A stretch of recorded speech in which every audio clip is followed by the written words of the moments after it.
Les histoires du soir vous sont racontées par l'équipe du CPIE Rina Ashta dans le cadre des Nuits de la Lecture 2025.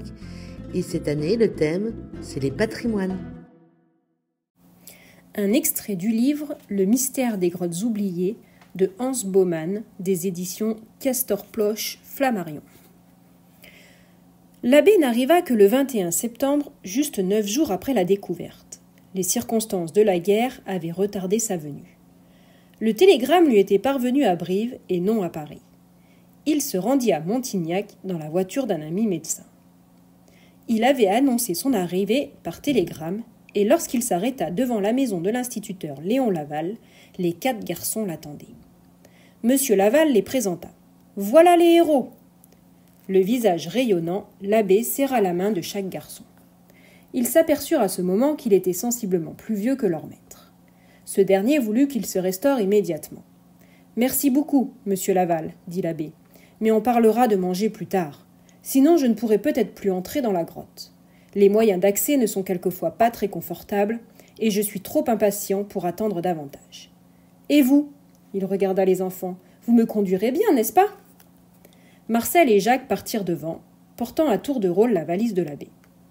Léon Laval marchait à sa gauche, Georges et Simon les suivaient à une distance convenable. « Il est formidable !» murmura Simon. « On voit tout de suite à ses yeux qu'il est très calé. Maintenant, on va tout savoir, et sûrement aussi ce que fait l'oiseau sur le piquet !»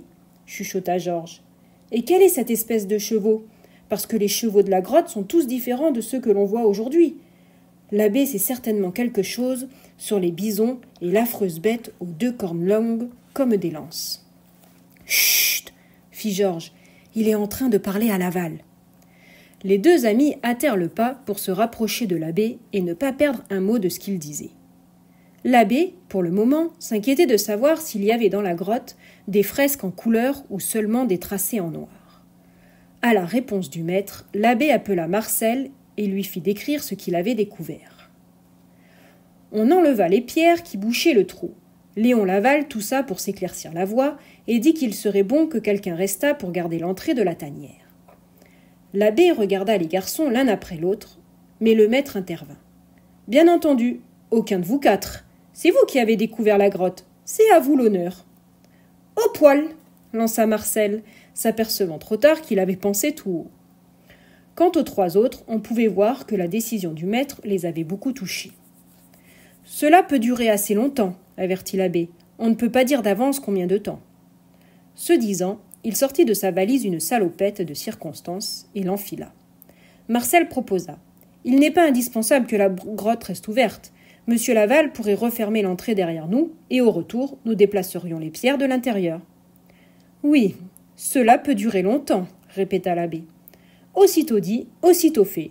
Une fois l'abbé et les 4 garçons disparus sous terre, Laval referma le trou. Les jeunes héros étaient maintenant seuls avec l'abbé dans leur grotte.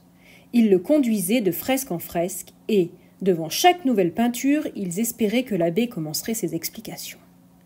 Ce dernier avait immédiatement distingué les fresques, il les observait avec calme, l'une après l'autre. Et son mutisme rendait plus sensible le silence de la grotte. Les garçons le sentaient devenir de plus en plus pesant. L'abbé s'arrêta plus longtemps qu'ailleurs devant la scène de l'homme renversé, de l'oiseau et du bison blessé à mort. Dans le puits, il ne parla pas davantage, mais quand il fut remonté dans la salle des peintures, il s'assit sur une pierre et fit signe aux enfants de s'asseoir autour de lui. Alors il commença. « Votre grotte n'est pas la première en son genre, on en a trouvé d'autres, mais elle est la plus belle de toute la France, et peut-être même celle du monde où l'on trouve les peintures les plus magnifiques. » Les enfants tenaient leurs lampes sans bouger. Les faisceaux restaient braqués sur le plafond et répandaient une lumière douce et régulière. Ils voyaient bien l'abbé, ses mains, son visage et surtout ses yeux.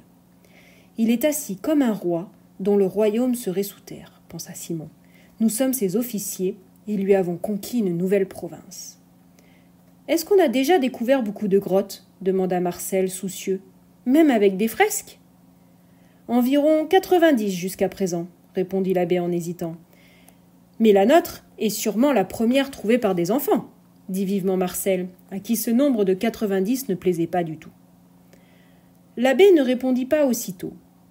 Ce ne serait pourtant pas si grave si elle n'était pas la première de toutes, avança prudemment Simon. Alors, dit l'abbé, je vais vous avouer qu'il en existe une à qui 3 jeunes garçons ont donné leur nom.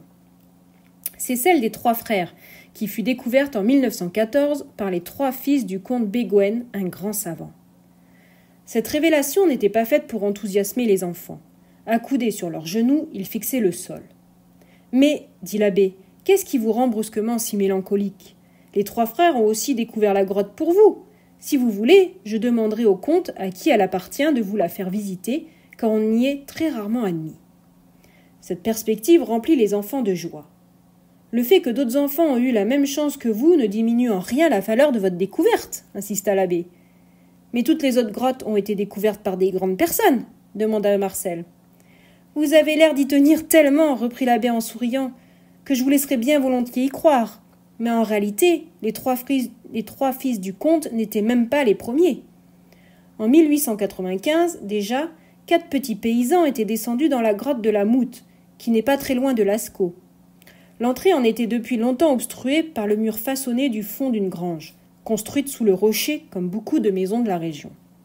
Le 11 avril, les 4 garçons armés de bougies s'y risquèrent grâce à une excavation qui s'était produite dans le mur. Le meneur s'appelait Gaston. Il eut beaucoup de peine à se frayer un chemin et commençait à se décourager quand tout à coup il vit la forme d'un bison taillé dans le rocher. Toute sa fatigue se dissipa. Gaston poursuivit ses recherches et découvrit d'autres gravures. Des bisons, des bouquetins, des chevaux, en partie recouverts par les stalagmites. On avertit Rivière, un savant renommé.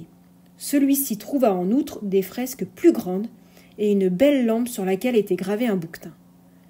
Peut-être cette lampe avait-elle éclairé les chasseurs des cavernes, peut-être aussi les peintres des fresques qu'avaient découvertes les enfants de la Moute.